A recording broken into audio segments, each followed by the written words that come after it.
అంటే ఏదో ఒక ప్రమాణం లేకుండా ఏది రాదు. ఎస్, ఏదో ఉండాలి, బేసం లేని లేదా. ఆదికి ముందు ఉన్నవాడు ఆదిత్యుడు, ఆదికి ముందు సృష్టికి ముందు ఉన్నవాడు ఆదిత్యుడా. అంటే కొంచెం గర్వంగా కూడా ఫీల్ అవుతుంటాను. అందరూ వెళ్ళే దారి కాకుండా ఒక సెపరేట్ అయిన దారి ఇచ్చి ఇంతమందిలో ఆ భగవంతుడు నన్ను సెలెక్ట్ చేసుకొని ప్రత్యేకంగా సపరేట్గా ఆయన అంటే శ్రీకృష్ణ పరమాత్మ అర్జునుడికి చెప్పినది భగవద్గీత. భగవంతుడు ఓవాచ, శ్రీకృష్ణ ఓవాచ, అర్జునుడు వినటం జరుగుతుంది. ఇక్కడ ఆదిత్యుడే తన రథసారథైన తన తమ్ముడు అనూరుడికి, ఆయన పేరు అనూరుడు, అంటే మోకాళ్ళు ఇక్కడ వరకే శరీరం ఉంటుంది, ఇవి లేవు, అందుకని ఆయన అనూరుడు అరుణుడు అంటారు. అంటే సూర్యుడికి ముందు వస్తూ ఉంటాడు ఆయన రథాన్ని నడుపుతూ. ఆయనకి ఆయన చెప్పిన గీత సూర్య గీత. దానిలో ఉన్న మెయిన్ హెడ్లైన్స్ ఏంటి అంటే ఏదైనా ఒక పారాయణం చేసామండి, అంటే మీ ఇంటికి వచ్చాను, రామలక్ష్మణ అని మిమ్మల్ని ప్రాధేయపడుతున్నాను. ఏంటి అంటే మీ దగ్గర శిష్యరికం చేసి నేను ఏదైనా సాధించాలి, అంతేగాని రోజు వచ్చి మీతో కూర్చుని వెళ్ళొస్తానండి అంటే ఏంటి, నాకేం కావాలి? ఏదో అంటే నువ్వు వస్తా, నీ టైం వేస్ట్, మా టైం వేస్ట్, రెండు టైం వేస్టే కదా. అందులో సూర్యగీత అంటే ఒక మనిషి ఎలా జీవించాలి, ఎలా అభ్యున్నతి చెందుతాడు, ఆయన మన కోసం వస్తున్నాడు. మనం ఉపయోగించుకోకపోయినా ఆయన వస్తూ వెళ్తూ ఉన్నాడు. ఆ వచ్చి వెళ్ళటంలో అంటే మన ఆత్మకారకుడై, ఇందులో ఆధ్యాత్మికత, ఆరోగ్యం ఇస్తున్నటువంటి వాడు ఆధ్యాత్మికతని అందచేస్తూ ఉంటాడు. అంటే రెండూ కలగలిపినటువంటి ఒకే ఒక్క ప్రత్యక్ష దైవం సూర్యుడు అని నేను నమ్మటం కాదు, నేను నమ్మినా, మీరు నమ్మినా నమ్మకపోయినా ప్రత్యక్ష దైవం అని అంటే అంటానికి పొద్దు లేచిన కాడి నుంచి వచ్చి ఇచ్చి మన వెలుతురునిచ్చి మనకి ఎంతో అద్భుతమైన జరుగుతుంది. ఎన్ని సంవత్సరాలు ఎప్పటి నుంచో జరుగుతూ ఉంది. ఆదికి ముందు, సృష్టికి ముందు ఈ యుగాలు, త్రేతాయుగం, ద్వాపరయుగం, కృతయుగం, యుగాలు మారుతూ ఉన్న ఒకే ఒక్కడు వీటిలన్నింటినీ మోసుకొస్తున్నాడు మనతో, ఆయనే సూర్యుడు. అందుకని ఆయన చెప్పినటువంటి గీత సూర్య గీత తెలుగులోకి తీసుకొస్తున్నాను, అనువాదం చేస్తున్నారు. దానిలో వచ్చిన మెయిన్ సెంటెన్స్ 4 మాటలు చెప్పండి. మెయిన్ ఒక మనిషి జీవన విధానం సూర్యోదయం దగ్గర నుంచి సూర్యాస్తమయం వరకు ఎలా ఉండాలి, అస్తమైన తర్వాత ఎలా ఉండాలి మనిషి అంటే మనకు ఋతువులు ఉన్నాయిగా. చాలామంది ఏం చేస్తారంటే, చాలామంది ఇప్పుడు లేటెస్ట్ కంప్యూటర్ యుగంలో వచ్చిన తర్వాత పొద్దున్నే ఉదయించిన సూర్యుని చాలామంది చోట్ల అంటే ఎండ కన్నెరగని జీవితాలు, ఎండ కన్నెరగని జీవితాలు అంటే వాళ్ళని ఏమంటారు తెలుసా, ఐసీయూలో ఉన్న పేషెంట్లు అంటారు.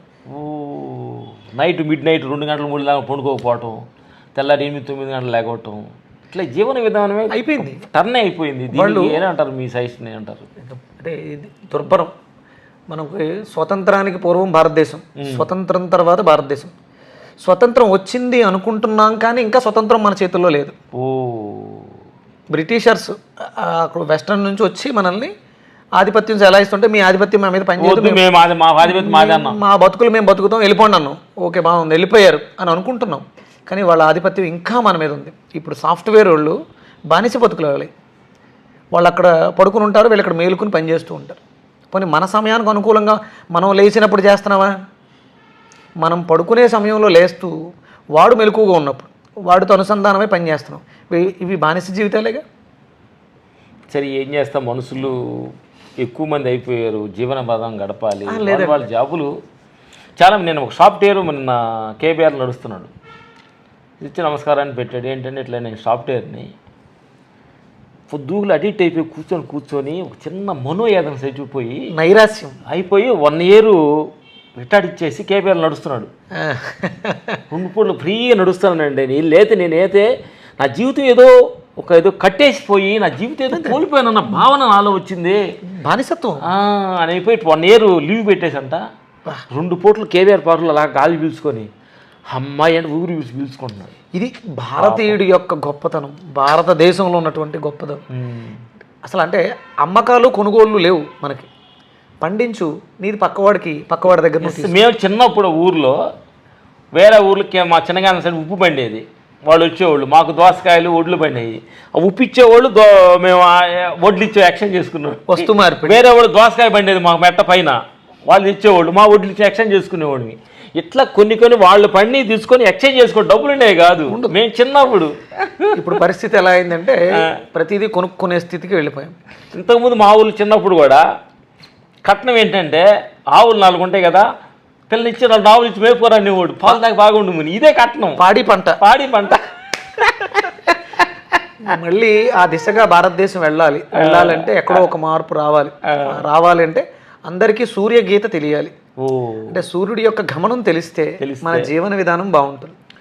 ఆరోగ్యమే మహాభాగ్యం, ఆరోగ్యం భాస్కరాధీనం అంటారు. అంటే నేను గమనించింది ఏంటంటే, సూర్యుడు లేచినప్పుడు పక్షులు ఆకులు అలా పూలు విచ్చర్వించుకుంటూ పొద్దున్నే మార్నింగు ఒక 5:30 నుంచి ఒక 8 దాకా చూస్తుంటే ప్రకృతిలో పువ్వులు కానీ పిట్టలు కానీ కిలకిలకలాడుతూ ఆస్వాదిస్తాయి, అలా తల ఊపుతుంటూ ఎంత ఆనందంగా ఉంటుందంటే, మళ్ళీ అదే ఈవినింగ్ 5-6కి అయినప్పుడు అలా కొంచెం సద్దుమనిపోతుంది. ఓహో, మన లోపల ఉండే సెల్స్ ప్రకృతి 2 ఒకటేనంటారా? 100%.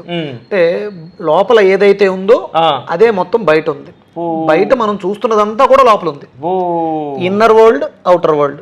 దీనికి మనం అనుసంధానం చేయట్లేదు. అప్పుడు ఎట్లయితే పక్షులు మార్నింగ్ లేచి కిలకిలలాడుతూ పక్షులు పూలు ఎలా ఉన్నాయో, అలా మార్నింగ్ 5 o'clock లేచి మనలోని ఎనర్జీ కూడా అంత ఉత్సాహంగా ఆనందంగా ఉండాలి. Exercise, walking. అందుకనే మనకి శుభోదయం ఒక మంచి ఫ్రెష్గా జీవితం స్టార్ట్ చేసుకోవాలి. దానికి శాస్త్రం ఒక మాట చెప్తుంటది, నిశ్చేష్టులై నిద్రిస్తున్నటువంటి సమస్త చరాచర జగత్తుని నిద్ర లేపడానికి, చలనం కలిగించడానికి వస్తున్నటువంటి 7 గుర్రాలు అవిగో అంట. చేష్టలు ఉడికిపోయినాయి, కాళ్ళు చేతులు పనిచేయ ఎలా పడుకుని వెళ్ళిపోయాం. ఒకవేళ ఉంటే లెగిస్తే బ్రతుకున్నట్టు, లేకపోతే జీవం బయటకు వెళ్ళిపోతుంది, నిర్జీవం అయిపోతుంది. ఇలా నిశ్చేష్టులై నిర్జీవంగా పడి ఉన్నటువంటి చరాచర జగత్తుని అంతటినీ కూడా చలనం కలిగిస్తూ ఆయన కిరణం రాకపోతే ఇంక లేవు. అంటే లోపలికి ఆత్మ ప్రవేశించకపోతే లేవు. ఆయన రాకపోతే లేవు.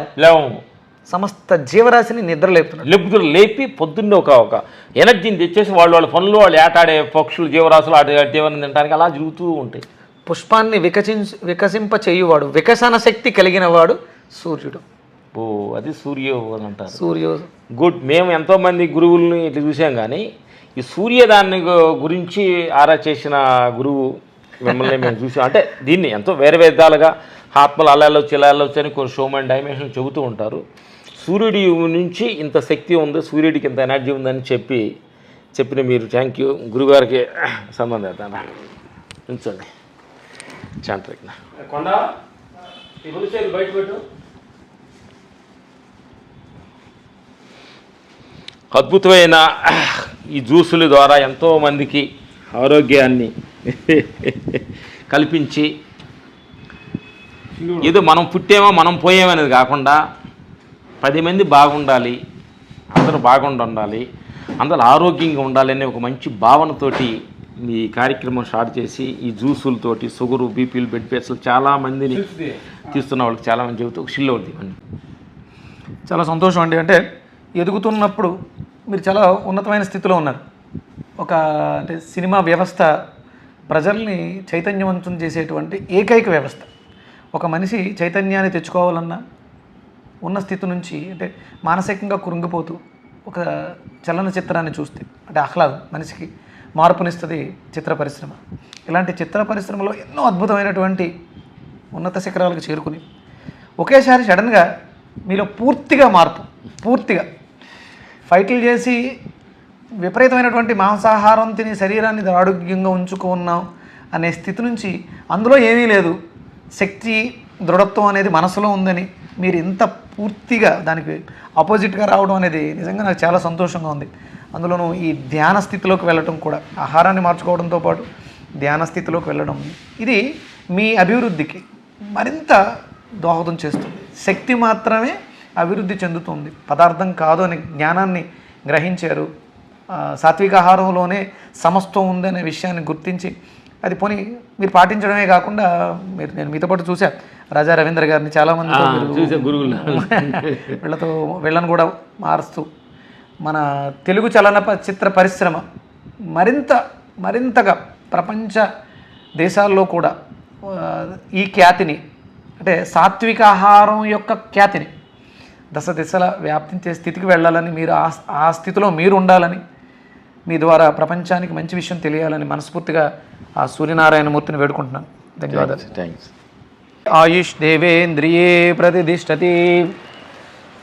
సూర్యనారాయణముతో అనుగ్రహ కృపా కటాక్ష సిద్ధి ద్వారా ఆరోగ్యమస్తు, ఐశ్వర్యమస్తు, జ్ఞానాభివృద్ధిరస్తు, మనోవాంఛా ఫల సిద్ధిరస్తు. తదాస్తు. శతమానం భవతి శతాయుః శతేంద్రియే ఆయుష్ దేవేంద్రియే ప్రతిష్టతి. వీళ్ళది రాముడు లక్ష్మణుడు, రామ లక్ష్మణులు. ఇంకా మీ బ్రదర్ కూడా ఉన్నట్టున్నారు కదా? అవునవును. అంటే ఒరిజినల్గా చెప్పాలంటే ఈ రాముడు లక్ష్మణుడు సూర్యవంశీయులు, సూర్యవంశ రాజులు. అంటే సహజంగానే మీ పుట్టుక సూర్యవంశీయుల్ని. అంటే ఇప్పటికీ ఆ సూర్యనారాయణమూర్తి అంటే మీరు మనం మా ఫస్ట్ గురు కూడా సూర్యనారాయణ గురుజే. మా సూర్యనారాయణ గురువు గారు చెన్నైలో ఫస్ట్ ఈ మార్గం రావడానికి ఫస్ట్ గురువు గారు ప్రధానమైనటువంటి కారకులు. అంటే మీరు ఆ సూర్యుడే మిమ్మల్ని రామలక్ష్మణులుగా నడిపిస్తూ ఉన్నారు. సూర్యుడు మీ వెనక ఉన్నాడు, సూర్యుడే మీతో ఉన్నాడు. చూస్తుంటే ఆ సూర్యనారాయణ గురుజీ అంటే మాకు 35 years ముందు చెన్నై వెళ్ళినప్పుడు చెన్నై వెళ్ళినప్పుడు ఆ కంటిన్యూన్స్లో అందరూ కూడా మనుషులు, రకరకాల మనుషులు అక్కడ అప్పుడు స్టార్టింగ్ స్టేజ్ లో కొంచెం రౌడీలు ఇలా చేసిన ఫైటర్స్ అలా ఉండే. మనకి ఒక మనిషి తోడుగా ఎవరు కావాలని అలా ఆశ్రయిస్తే ఆయన కూడా కంటిన్యూలో ఉన్నారు. ఆయన అప్పుడే వెజిటేరియన్. ఓహో, మంచి వేదాద్రి మహర్షి శిష్యుడు ఆయన. ఆయన దగ్గర అప్పుడు మాకు తెలుగు రాకపోతే లెటర్ రాపించుకోవడం కోసం ఆయన పరిచయం చేసుకొని అట్లా మన స్వామివారి మఠం అక్కడ గురు సంబళం జరుగుతున్నది. అక్కడికి తీసుకెళ్తే అక్కడ పరిచయమే అట్ట దీనికి గురు ఫస్ట్ అడిగి ఆయన ఇప్పించారు. ఫస్ట్ మొట్టమొదటి గురువు సూర్యనారాయణ గురు. మీ వంశమే సూర్యవంశం. చాలా సంతోషం. ఇప్పుడు కూడా గురువు గారిని మా ఫామ్ హౌస్లో పెట్టుకొని ఉన్నారు గురువు.